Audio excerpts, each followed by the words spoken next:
ज्ञान इंद्रियां थी आपको समझाई गई थी, आपने खुद इसमें बताया था कि ज्ञान इंद्रियां क्या होती हैं। दोबारा से मैं थोड़ा सा रिपीट करूंगा, उस विषय को बहुत ब्रीफ में करूंगा।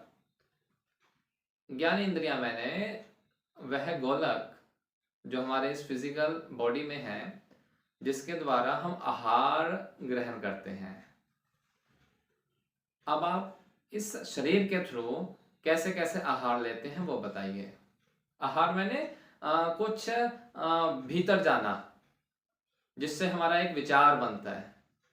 आहार कैसे कैसे आप लेते हैं, थोड़ा सा उसके बारे में बताइए तो थोड़ा अच्छा रहेगा। 5 तरह से लिया जाता है। पहला आहार बताइए।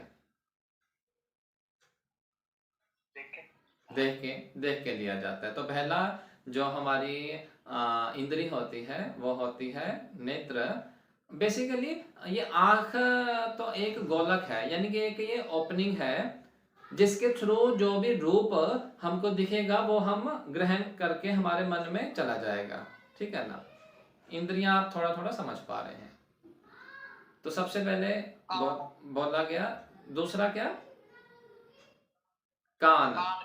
कान कान के द्वारा क्या है कि जो हम शब्द, जैसे अभी मान लो मैंने कैमरा ऑफ किया, कैमरा ऑफ करके भी आपको मेरा शब्द सुनाई दे रहा है। यानी कि कान जो है, कान आपका आहार लेता है और उस आहार से भी एक विचार मन में बनते हैं। तीसरा सूंघना, यानी नासिका। नासिका गंध, आपके सामने कोई, यानी कि बंद पूरा का पूरा अंधेरा हो, बिल्कुल भी बिजली का या प्रकाश एकदम से जीरो हो और वहां पर गुलाब खिला हुआ हो, तो गुलाब की वह महक मन को उद्विग्न कर देगी, मन को अच्छा लगेगा। आगे 3 हो गई। एक कान, नेत्र और स्पर्श। स्पर्श मैंने टच। आंख नहीं है, बोल नहीं सकता, सूंघने की भी शक्ति नहीं है, पर किसी चीज को हाथ लगा लिया, कुछ खुरदरा लगा या फिर कुछ कोमल लगा, तो उससे भी एक आभास बनता है। और बोलना। बोलना आपका कर्म हो जाएगा, उससे आहार कैसे भीतर जाएगा? रसना। रसना रसना ज्ञान इंद्रिय बनेगी। हाँ, रसना। रसना मैंने जो यानी कि आपकी जीवा पर कुछ रखा गया तो स्वाद आपके यानी फील होगा। मान लो कुछ ठंडा रखा गया, गर्म रखा गया, या कुछ शैला रखा गया, खट्टा रखा गया, मीठा रखा गया, तो वो स्वाद का एक विचार मन में बनता है। ठीक। इससे ना एक चीज और भी थोड़ा सा समझ लीजिए। त्रिपुटी, मैं दोबारा से बोल रहा हूं, त्रिपुटी। आप समझ पाए? त्रिपुटी। त्रिपुटी 3 चीज बोली गई। त्रिपुटी 3 चीजों का ये जोड़ होता है। अध्यात्म, अधिदेव, अधिभूत। थोड़ा सा सिलेबस को और आगे बढ़ाता हूं। अध्यात्म, अधिदेव और अधिभूत। एक बार फिर। हाँ, अध्यात्म, अधिदेव और अधिभूत। अधिभूत ये 3 की अधिभूत। हाँ, ये 3 की त्रिपुटी है, इसको समझिए। यानी थोड़ा सा आप ये लगा लो कि शास्त्रीय भाषा का प्रयोग हम कर रहे हैं यहाँ पर, ताकि जैसे जैसे शास्त्र आगे बढ़े तो जो भाषा भी सामने आए तो उसका विरस आप लोगों को मिल पाए। त्रिपुटी क्या होती है? अध्यात्म, अधिदेव और अधिभूत, इन तीनों के मिश्रण को हम त्रिपुटी बोलते हैं। अध्यात्म क्या है? इंद्री। 5 इंद्रियां थी, कान, रसना, त्वचा, नेत्र, नासिका। 5 इंद्रियां थी, इनको ही अध्यात्म बोला जाता है। बात समझ लग पा रही है? इंद्रियों की जगह इसको अध्यात्म बोल दिया। अब ये किसी विषय को प्रतिपादित करती है, यानी कि कोई सब्जेक्ट इस इंद्रियों के थ्रू आप जोड़ते हो। फॉर एग्जाम्पल, उदाहरण, जैसे रूप को देखना है तो आपको नेत्र चाहिए, ठीक कह रहा हूं। रस को आप एक्सपीरियंस करना चाहते हो तो उसके लिए रसना चाहिए। शब्द सुनना चाहते हो तो उसके लिए कर्ण चाहिए।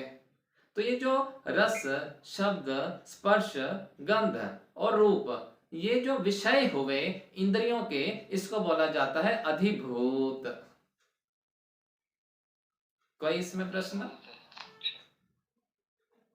अधिभूत यानी जो ये अध्यात्म है, इनका जो विषय है, इसको अधिभूत बोला जाता है। अब आपने सुना होगा सूर्यदेव, वायुदेव, दिशादेव, अश्विनी कुमार, यानी कि जो इसके फोर्सेस हैं। ऐसे समझ लीजिए, जैसे ये मेरे नेत्र हैं, ये नेत्र कि जो ऊपर से एक यानी कि ये पूरे का पूरा आपको दिख रहा है, आप देख पा रहे हो ना नेत्र मेरे? ये जो मेरे नेत्र हैं या आपके जो अपने भी नेत्र हैं, इसमें एक फोर्स है, यानी इसमें एक शक्ति के कारण ये काम कर रहे हैं। आपके कान हैं, कान भी एक शक्ति के कारण काम कर रहे हैं। मान लीजिए आपको शुभम जी, आपके ग्लासेस लगे हैं ना, तो ऐसा तो नहीं है कि आंखों में कुछ परिवर्तन आ गया था जब ग्लासेस लगे? ऐसा तो नहीं था ना, आंखें तो वही थी, बट उसके जो फोर्स है, यानी उसकी जो देखने की ताकत है, उसमें थोड़ा सा डिमिनिश हो गई थी, इस कारण से ग्लासेस लगाने पड़े। कान में भी यही होता है, रचना में भी यही होता है।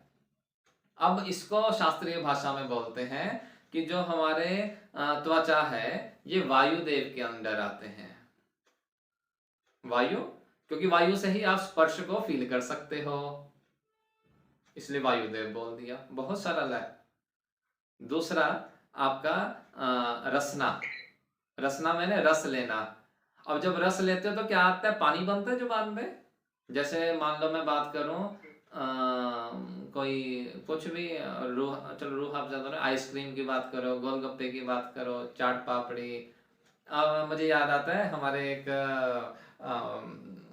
बहुत, यानी कि मेरे एक जानकार थे, उनको टिक्की बनाने का बड़ा शौक था। तो वो टिक्की बनाने की रेसिपी बताते थे, कहते थे कैसे बनाना है, आप भी सुनिएगा।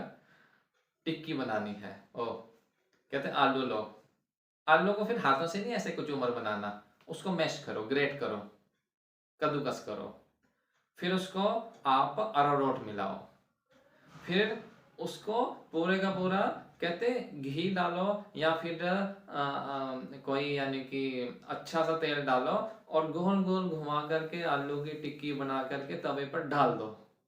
और जब वो डालो, उसके बाद आलू को हल्के हल्के प्रेस करो, और जब वो सुनहरे रंग की हो, सुनहरे रंग की होने के बाद जब वो भूरे रंग की हो जाए, तो उसको भरो। और इसमें बात एक और भी ध्यान रखनी है कि उस आलू की टिक्की में स्टफिंग भी अच्छी होनी चाहिए। पनीर की स्टफिंग हो, दाल की स्टफिंग हो, दाल भी फिर फ्राई करी स्टफिंग हो, फिर धनिया भी बड़ा हो, फिर मोठ की भी स्टफिंग हो। फिर उसमें आपने जब टिक्की बन जाए, फिर उस टिक्की को प्लेट में उतारना है। प्लेट में उतारने के बाद उस पर दही डालो, बढ़िया सा योगर्ट, फिर उस पर लाल चटनी डालो, फिर तीखी वाली चटनी डालो, फिर अनार डालो, और फिर खा जाओ। तो ये सुनकर के रस आ गया, तो पानी बना। तो इसलिए बोल दिया कि जो आपके रसना है, उसके वरुण देव ही अधिदेव है। तो इतना सरल है शास्त्र को समझना। वरुण देव किसके हो गए? रसना के। आपने देखा होगा नाटकों में भी वरुण देव जो पानी बरसा देते हैं एकदम से।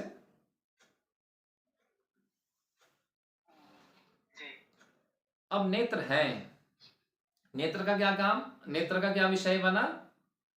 रूप, रूप को देखना। अब रूप को कैसे देखोगे? उसके लिए प्रकाश चाहिए, या अंधेरे में भी देख लोगे? प्रकाश चाहिए। प्रकाश किससे मिलेगा? सूर्य से। तो बोल दिया कि जो सूर्य अधिदेव है नेत्र अध्यात्म के। फिर कहा आपके, अच्छा एक चीज और सुनिए, कान है, कान सुन रहे हैं। आपको दिशा का ज्ञान कैसे होता है? यानी कि कोई कहीं किसी ने ताड़ी मारी जोर करके, तो आपको मालूम पड़ता है ना कि इस दिशा से आवाज आई, या पीछे से आई, या आगे से आई। तो कहा दिशा अधिदेव बन गया कर्ण अध्यात्म का। अभी हमारे कौन कौन से हो गए? वरुण अधिदेव हैं रसनाध्यात्म के। सेकंड, दिशा अधिदेव हैं कर्ण अध्यात्म के। वायु अधिदेव हैं त्वचा अध्यात्म के। सूर्य अधिदेव हैं नेत्र अध्यात्म के। और पांचवा नासिका, नासिका के दो नथुने हैं जिनसे हम गंध का आहार लेते हैं, इसके हैं अश्वनी कुमार। अश्वनी कुमार को जब कभी डिटेल इसके बारे में करेंगे तो आप समझेंगे। अब इन